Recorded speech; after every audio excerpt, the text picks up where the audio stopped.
మామిడి మొక్కలో టెంకలు పాతుకోవాలి. ఫస్ట్ అంటు కడదామని వేసాను. టెంకలు ఎత్తే బకెట్లోనూ మొక్కలు వచ్చాయి. ఎదిగాక మాకు ఒక చెట్టు ఉంది, అది మంచి కాయలు కత్తుంది, పెద్ద కాయలు.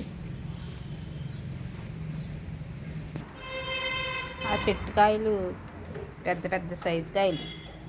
అవి రొబ్బలు తెచ్చి అంటు కడదామని టెంకలు పాతాను. ఈ మొక్కలకన్నిటికి రొబ్బలో అంట్లు కట్టేస్తే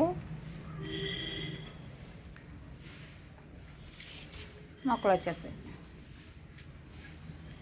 అంట్లు కడదామని వేసాను. ఈ బకెట్లో టెంకలు వేసాను, మొక్కలు వచ్చేసినాయి. ఇంకా కొంచెం సైజు అవ్వాక అప్పుడు అంట్లు కట్టేయాలి. కట్టినప్పుడు కూడా వీడియో చేస్తాను.